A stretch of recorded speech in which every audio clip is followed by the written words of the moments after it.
안녕하세요. 노후선율입니다. 오늘도 저희 사연을 찾아와 주셔서 감사합니다. 이야기를 시작하기 전에 잠깐 부탁드릴게요. 혹시 아직 구독이나 좋아요를 누르지 않으셨다면 한 번만 눌러주세요. 여러분의 작은 응원이 저에게 큰 힘이 되고 이런 이야기들을 계속 전할 수 있는 원동력이 됩니다. 자, 그럼 오늘 준비한 긴 사연 조용히 듣기 편한 자세로 함께 해주세요. 오늘의 사연 주인공은 박도현 씨입니다. 올 초에 60을 넘긴 나이, 인생의 가장 큰 변곡점을 지나며 많은 걸 잃었지만 동시에 깊은 깨달음을 얻었다는 분입니다. 직장이라는 울타리에서 30년 넘게 살아오다가 갑작스레 밖으로 던져진 뒤 이제부터 내 힘으로 다시 살아봐야 한다는 허망함과 초조함 속에서 선택한 창업. 그리고 그 선택이 어떻게 그의 삶을 뒤흔들었는지 오늘 천천히 이야기해 보려 합니다. 아마 이 방송을 듣고 계신 분들 중에도 비슷한 고민을 하고 계신 분들이 많을 거예요. 그래서 더 놓치지 말고 끝까지 들어보셨으면 합니다. 박도현 씨가 처음 회사를 들어간 건 1990년입니다. 당시엔 모두가 안정된 직장을 꿈꾸었고 그 역시 마찬가지였습니다. 전자부품 회사를 다니며 하루하루 주어진 일을 꼼꼼하게 해내는 게 전부였고 특별히 큰 야망이 있었던 것도 아니었습니다.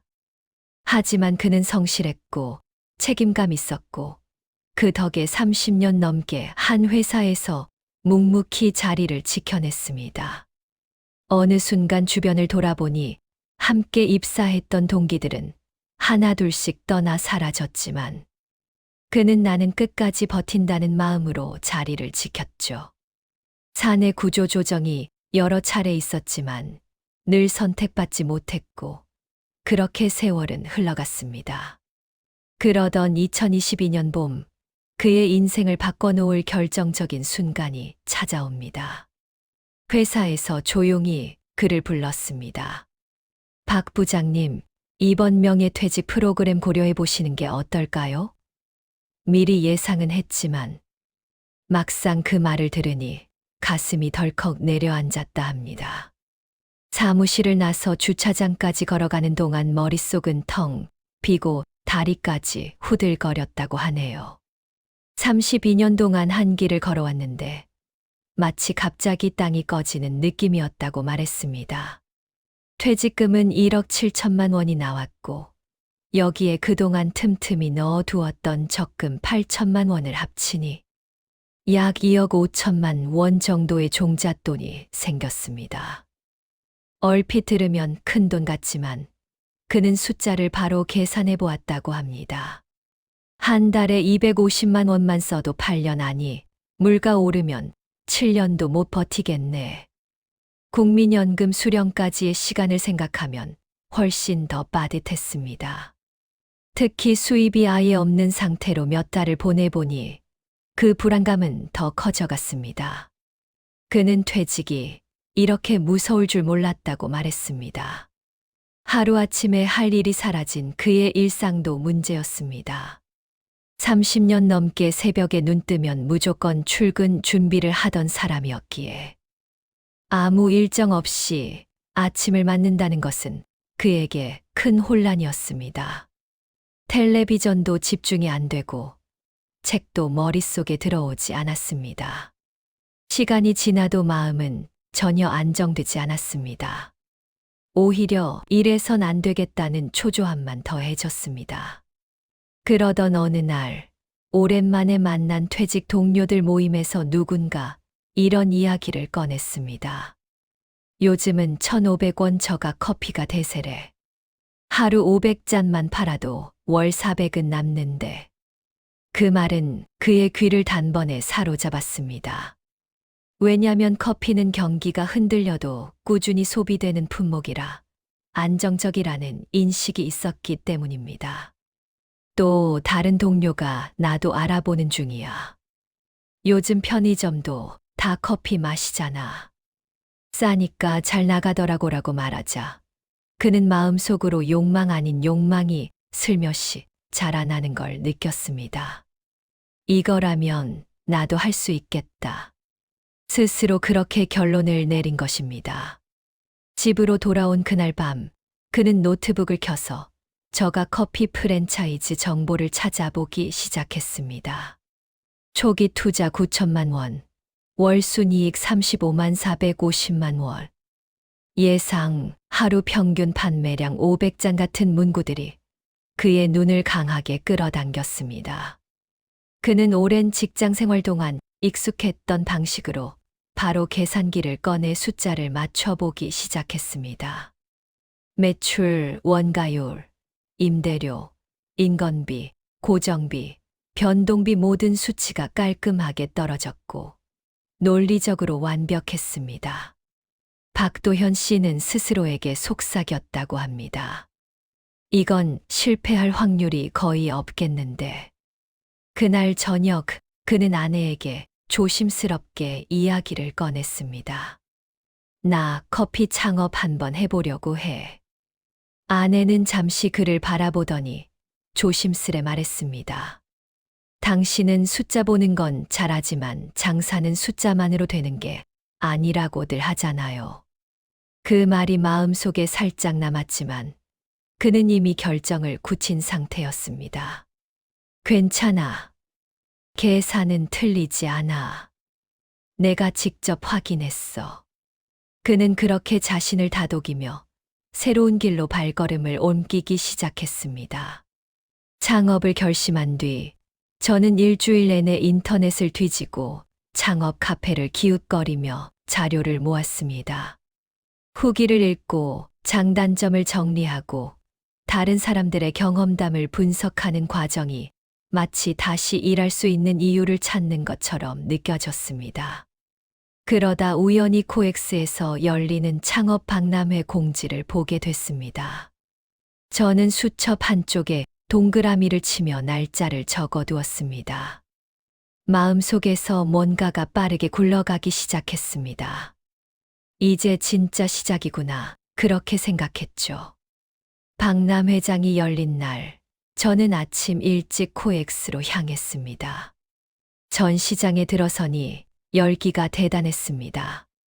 수십 개의 부스가 나란히 서 있고 각 브랜드마다 직원들이 활기차게 상담을 진행하고 있었습니다. 월 순이익 500만 원 보장, 초보자도 한 달이면 운영 가능 같은 문구가 곳곳에 붙어 있었고 설명을 듣는 사람들 대부분이 저와 비슷한 나이대였습니다. 다들 눈빛이 절박하면서도 기대에 차 보였습니다. 저도 그 중 한 사람이었겠죠. 그 중에서도 유난히 붐비는 부스가 하나 있었습니다. 노란색 간판, 큼직하게 적힌 문구, 아메리카노 1,500원. 제 발걸음은 자연스럽게 그곳으로 향했습니다. 부스 한가운데에는 실제 매장을 옮겨 놓은 듯 커피 머신과 카운터가 설치되어 있었고 직원이 시연처럼 커피를 뽑고 있었습니다. 고소한 향이 공기 중에 퍼졌습니다. 그 순간 저는 바로 이거다라는 생각이 들었습니다. 상담 직원은 30대 정도의 젊은 남성이었는데 말투도 친절하고 설명도 명확했습니다. 저는 저가 커피 창업을 알아보고 있습니다라고 말했죠. 그는 반갑다는 듯 밝게 웃으며 자리를 권했습니다. 태블릿을 꺼내 들고 초기 비용부터 예상 매출까지 정리된 자료를 보여주기 시작했습니다. 보증금, 인테리어, 기계 비용, 가맹비까지 모두 합쳐 약 9천만 원이면 매장을 열 수 있다고 했습니다. 하루 평균 500잔은 충분히 가능합니다. 역세권일수록 더 좋고요. 그는 자신 있게 말했습니다. 저는 계산기를 꺼내 그의 설명대로 하나하나 입력해 봤습니다. 매출, 원가율, 임대료, 인건비, 기타 비용. 숫자들이 어지럽지 않게 떨어졌습니다. 물론 직원은 현실적인 수치라고 강조했고, 저는 그 말이 크게 의심되지 않았습니다. 무엇보다 내가 직접 계산한 결과와 비슷하다는 점이 제 마음을 크게 움직였습니다. 저는 더 이상 주저하지 않았습니다. 명함을 받아들고 집으로 돌아가는 길 내내 가슴이 두근거렸습니다. 그날 저녁 아내에게 박람회에서 들은 내용을 이야기했습니다. 아내는 조심스레 물었습니다. 9천만 원이면 나머지 돈은 얼마 남아요? 저는 대수롭지 않게 말했습니다. 그래도 충분히 남지. 게다가 매달 400만 원씩 벌면 금방 회복해. 하지만 아내는 고개를 끄덕이지 않았습니다. 당신은 숫자만 보고 판단하려고 해요. 사람 상대하는 일이잖아요. 장사가 그런가요? 그 말이 조금 걸렸지만 저는 이미 마음속 결정을 내린 상태였습니다. 계산은 틀리지 않는다. 내가 못할 이유는 없다. 그렇게 스스로를 설득했습니다. 이틀 뒤 저는 다시 박람회장을 찾았습니다.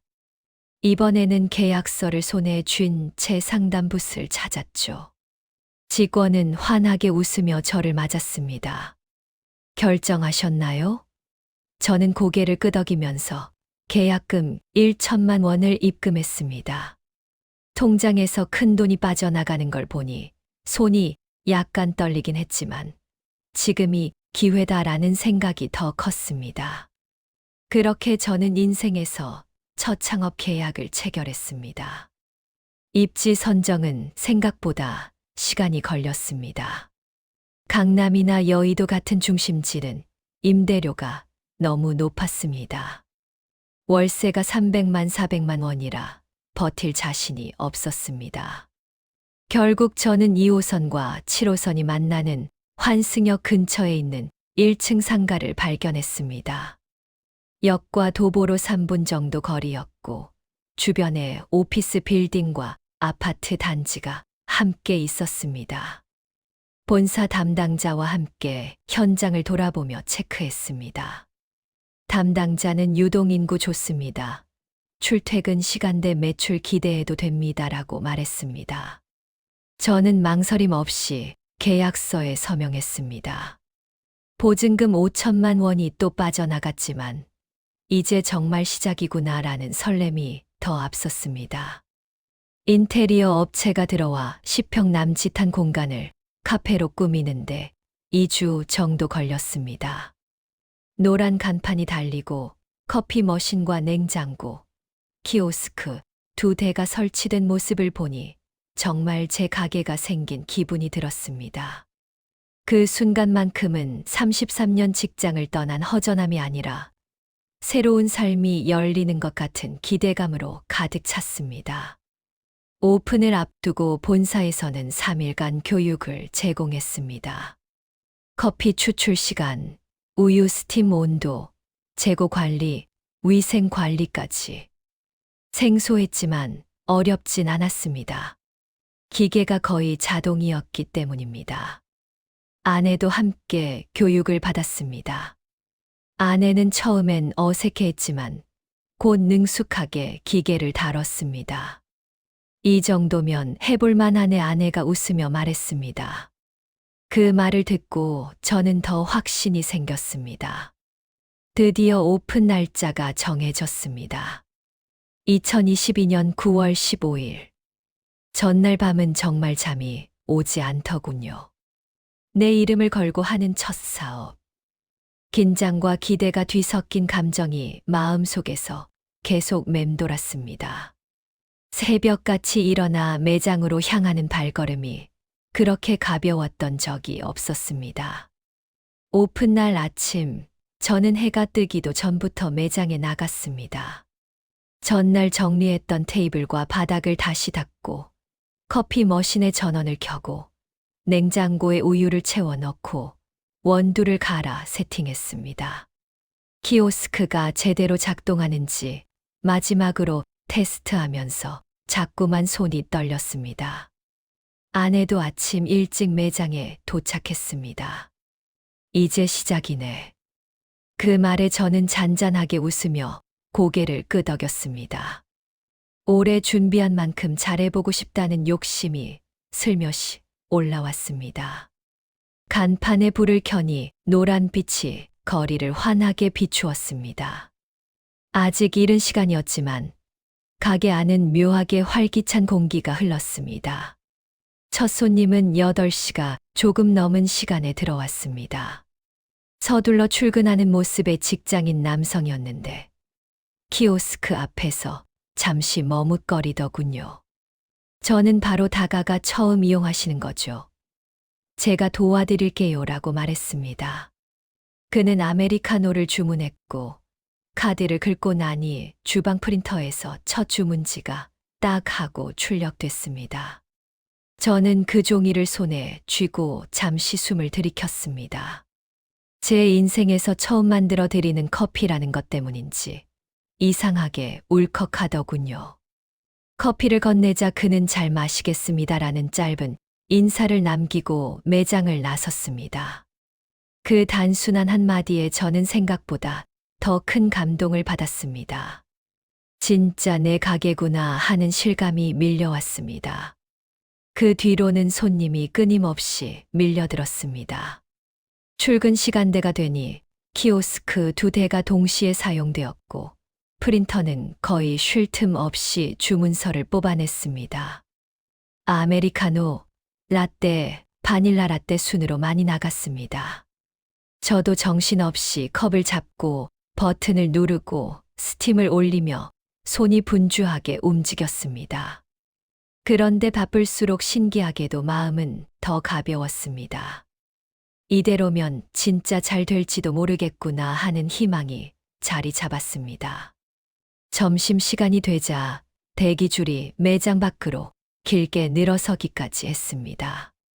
근처 회사원들이 많이 오는 것 같았습니다. 어떤 손님은 여기 새로 생긴 곳 맞죠? 가격 진짜 착하네요. 자주 올게요라고 말해주기도 했습니다. 그런 말 한마디가 힘이 되어 더 정성스럽게 커피를 만들게 됐습니다. 오후에는 미리 구해둔 아르바이트생이 출근했습니다. 20대 초반 대학생이었는데 성실해 보였고 키오스크 주문을 잘 안내해주며 손님들을 자연스럽게 응대했습니다. 저는 잠깐 매장 뒤편 작은 의자에 앉아 숨을 돌렸습니다. 아내도 바쁘게 움직이고 있었죠. 그렇게 하루가 흘렀습니다. 밤 10시가 되어 마지막 손님을 보내고 나서야 저는 깊게 숨을 내쉬었습니다. 아내와 함께 하루 매출을 확인해 보니 420잔, 총 매출은 60만 원이 넘었습니다. 첫날 치고는 기대 이상이었습니다.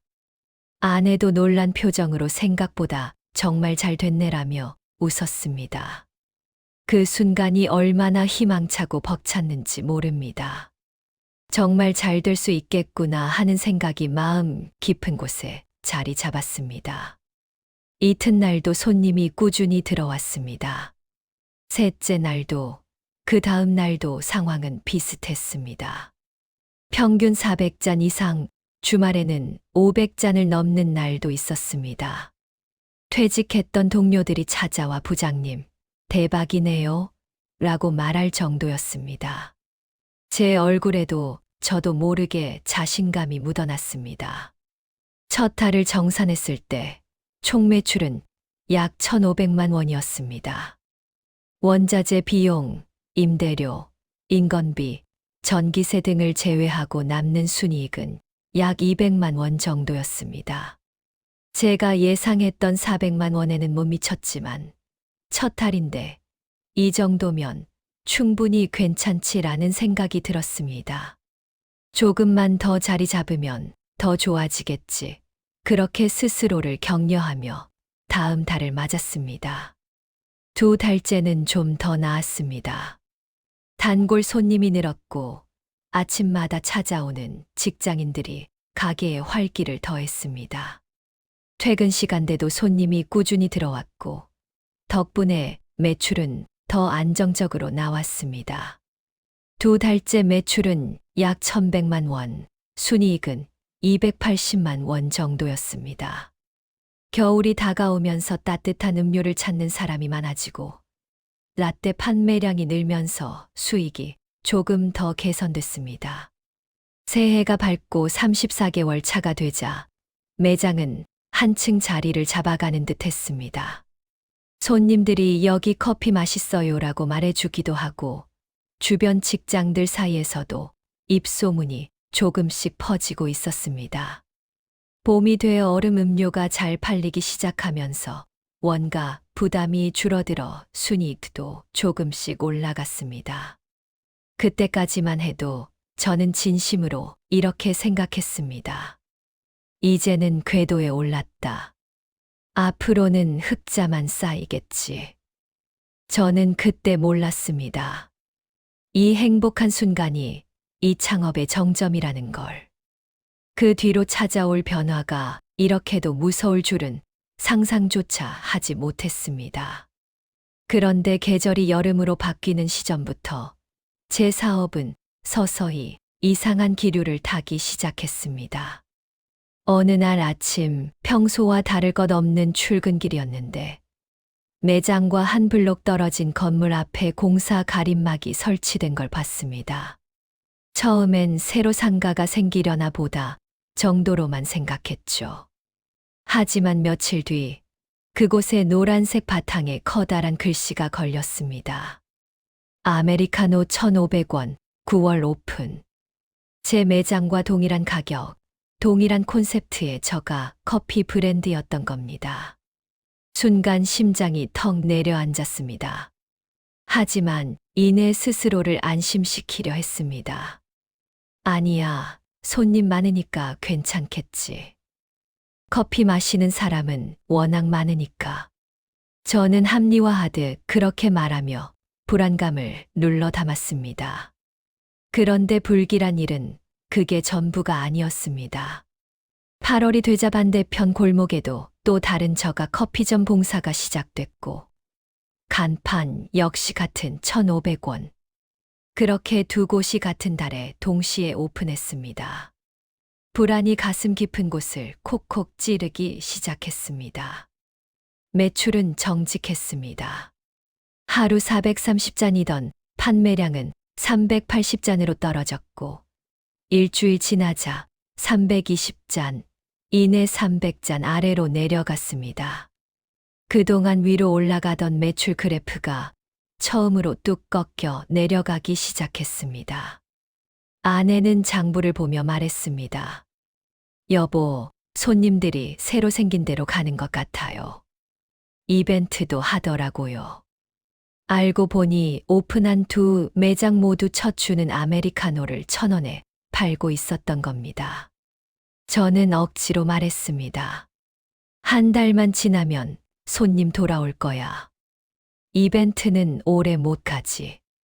하지만 그 말은 점점 저 자신을 속이는 말이 되어 갔습니다. 10월 매출은 900만 원대였습니다. 전 달보다 확 떨어진 수치였고 순이익은 180만 원 남짓. 겨우 한 달 생활비 수준이었습니다. 11월에는 더 심각했습니다. 손님들이 편한 곳, 가까운 곳, 새로 생긴 곳으로 자연스럽게 흘러가 버렸습니다. 같은 브랜드, 같은 가격, 같은 메뉴라 맛 차이도 거의 없으니 그들에게 제 가게를 찾아야 할 특별한 이유가 없어진 겁니다. 그때서야 저는 깨달았습니다. 1,500원 커피는 싸서 찾는 게 아니라 싸기 때문에 어디든 다 똑같다는 걸. 11월 매출은 675만 원. 원자재, 임대료, 인건비를 빼니 20만 원. 제가 처음으로 마이너스를 기록한 달이었습니다. 마음이 철렁 내려앉았습니다. 장부에 마이너스 표시가 적히는 순간 저는 그동안 품고 있던 열정이 한순간에 식는 느낌이었습니다. 하루 종일 서서 일하고도 돈이 줄어든다는 사실. 그게 얼마나 큰 충격인지 아마 겪어보지 않은 사람은 모를 겁니다. 12월에는 원두값, 우유값, 컵값이 모두 올랐습니다. 본사에서 공문이 왔습니다. 원자재 가격이 상승했다는 이유였습니다. 저는 본사 담당자에게 전화를 걸어 따졌습니다. 이렇게 갑자기 올리면 어떻게 합니까? 매출도 줄고 있는데. 그러나 담당자는 담담하게 말했습니다. 사장님, 저희도 어쩔 수 없습니다. 판매가는 본사 정책이라 당분간 유지해야 합니다. 결국 원가는 오르는데 판매가는 그대로. 남는 돈이 점점 사라지는 구조가 돼버린 겁니다. 그해 12월 순이익은 80만 원이었습니다. 2달 연속 적자. 저는 결국 아르바이트생에게 힘겹게 말했습니다. 미안하지만 이번 달까지만 일해줄 수 있을까? 학생은 놀란 표정을 지으며 제가 뭘 잘못했나요? 라고 묻더군요. 저는 고개를 저으며 말했습니다. 아니야. 내 잘못이 아니야. 사정이 좀 그래서 학생은 조용히 고개를 숙이고 나갔습니다. 마음이 무겁고 서늘했습니다. 그 다음 날부터 아내와 저는 다시 둘이서 하루 14시간을 서서 일했습니다. 아침 8시부터 밤 10시까지. 점심시간도 제대로 챙기지 못했고 잠깐 뒤편에서 몸을 기대어 쉬는 것도 사치처럼 느껴졌습니다. 아내의 허리는 점점 더 구부정해졌고 저는 다리가 퉁퉁 부어 신발이 꽉 끼기 시작했습니다. 그런데도 저는 조금만 더 버티자 겨울만 지나면 괜찮아질 거야 라고 말하고 있었습니다. 지금 생각하면 그 말은 아내를 위로하려고 한 게 아니라 스스로에게 최면을 거는 말이었던 것 같습니다. 2024년 1월이 되자 매출은 하루 250잔도 어려웠습니다. 한 달 총 매출은 550만 원. 순손실은 10만 원. 통장에 남아있던 돈은 점점 줄어들고 매달 적자가 반복되는 상황에서 저는 매장 문을 열 때마다 무거운 심정으로 셔터를 올렸습니다. 3월에는 전기세 폭탄이 떨어졌습니다. 그해 겨울이 유난히 추웠는지 난방비가 크게 올라 45만 원이 청구됐습니다. 평소보다 훨씬 높은 금액이었습니다.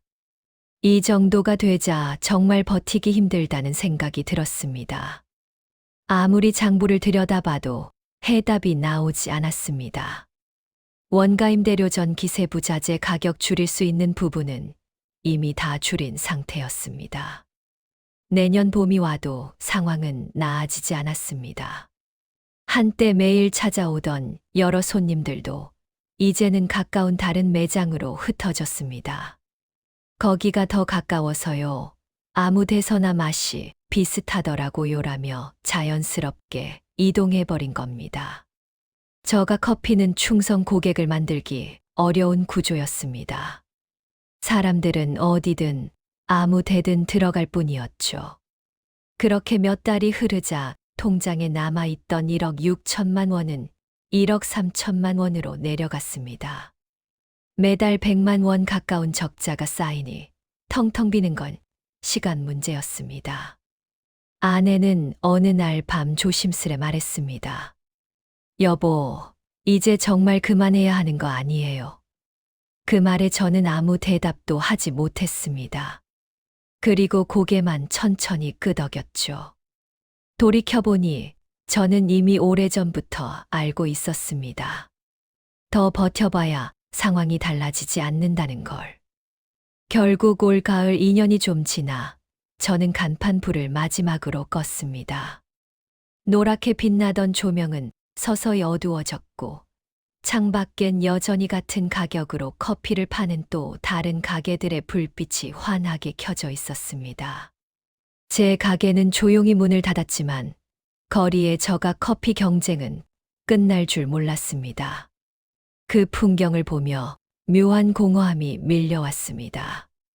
다가올 미래에 대한 두려움보다 버티기 위해 안간힘을 쓰던 지난 2년이 스쳐 지나가며 착잡한 마음이 더 컸습니다. 폐업 신고를 위해 구청을 찾았습니다. 서류를 건네고 도장을 찍는 순간 손끝이 떨렸습니다. 2년 5일. 그렇게 짧은 기간 동안 제가 가진 2억 5천만 원 중 1억 6천만 원이 사라졌습니다. 잔고에는 이제 9천만 원 남짓이 남아 있었습니다. 한때는 평생 일해서 모아온 돈이었는데 그 무게가 너무나 가볍게 느껴졌습니다. 서류를 들고 구청을 나서는데 다리에 힘이 풀려 주저앉을 뻔했습니다. 그날의 바람은 이상하리만큼 차가웠습니다. 집으로 돌아오는 길, 아내가 조용히 물었습니다. 이제 어떻게 할 거예요? 저는 잠시 침묵하다가 말했습니다. 일 찾아야지.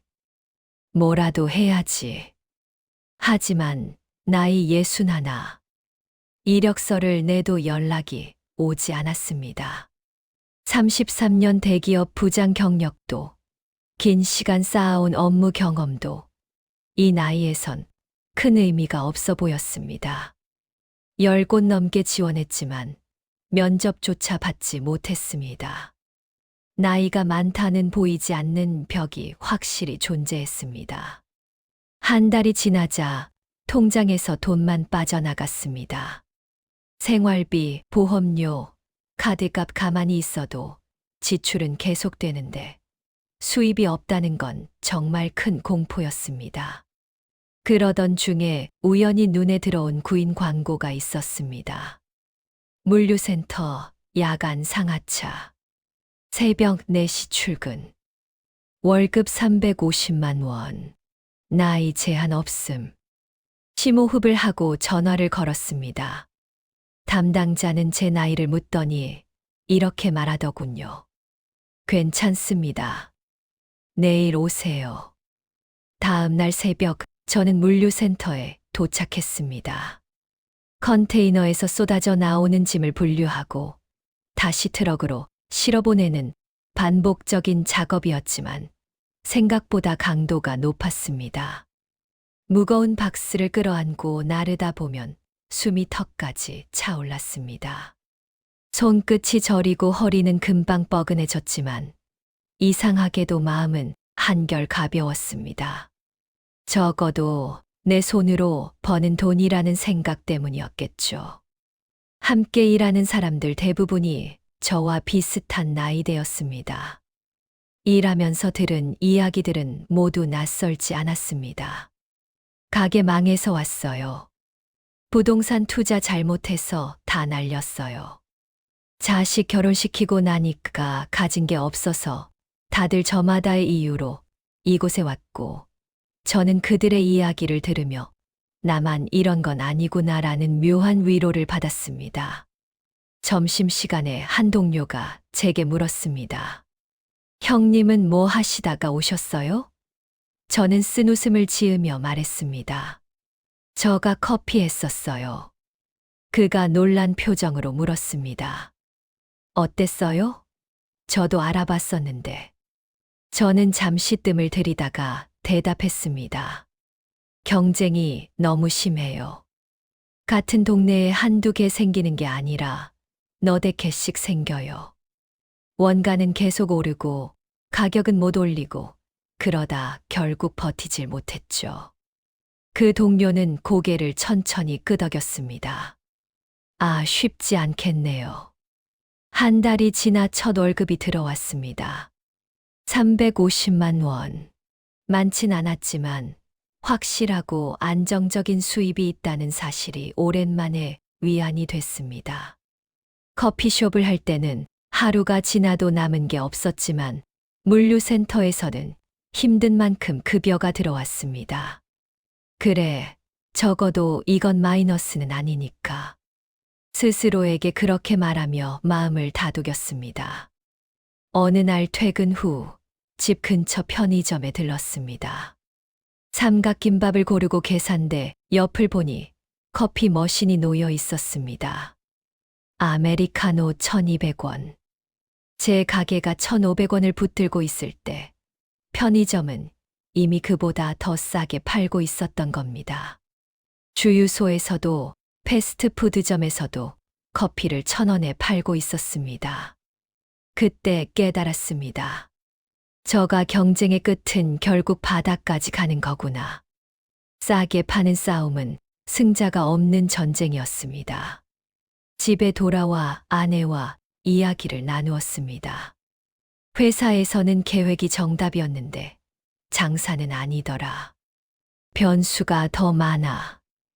내가 통제할 수 없는 게 너무 많았어. 아내는 묵묵히 제 이야기를 들었습니다. 저가 커피는 누구나 시작할 수 있지만 아무나 버틸 순 없더라고. 그 말은 오래도록 제 머릿속을 맴돌았습니다. 며칠 뒤 딸이 집에 왔습니다. 아빠, 괜찮아요? 저는 억지로 씩 웃으며 말했습니다. 응, 괜찮아. 일도 구했고. 딸은 제 손을 잡으며 말했습니다. 아빠 힘들면 말해요. 저도 도울 수 있어요. 저는 고개를 저었습니다. 아니야. 아직은 괜찮아. 지금 이 일이 나쁜 건 아니야. 힘들지만 내가 일한 만큼 받잖아. 그게 어디야. 딸은 눈시울을 붉힌 채 저를 안아주었습니다. 주말 아침 산책을 하다 새로 생긴 커피숍 앞을 지나쳤습니다. 키오스크 앞에서 분주하게 움직이는 젊은 부부가 보였습니다. 환한 표정, 기대감 가득한 모습. 그들 모습을 보는 순간 묘하게 마음이 저릿해졌습니다. 나도 딱 저런 얼굴로 시작했지라는 생각이 스쳐갔습니다. 그리고 바로 이어서 이런 생각도 했습니다. 저 사람들도 언젠가 알게 되겠지. 현실이 계산처럼 흘러가진 않는다는 걸. 지금 저는 새벽에 일어나 일을 하고 남은 9천만 원으로 어떻게 10년을 버틸지, 그 이후엔 국민연금으로 어떻게 살아갈지 천천히 계산하며 살아갑니다. 커피 한 잔이 제 인생을 바꿔놓았지만 이 경험이 저를 완전히 무너뜨린 건 아닙니다. 오히려 중요한 걸 깨닫게 해줬습니다. 퇴직금은 모험의 자본이 아니라 생존의 기반이라는 것. 싸게 판다는 건 결국 내 수고와 시간을 싸게 팔게 되는 구조라는 것. 그리고 무엇보다 숫자만 믿고 뛰어들기엔 세상은 너무 복잡하다는 것. 이 이야기를 들으시는 여러분께 꼭 전하고 싶습니다. 인생의 다음 선택을 앞두고 있다면 얼마나 벌 수 있는가 보다 얼마나 버틸 수 있는가를 먼저 따져보셔야 한다는 거요. 제 실패가 누군가의 퇴직금을 지킬 수 있다면 그걸로 저는 충분합니다. 여러분의 현명한 선택을 진심으로 응원합니다.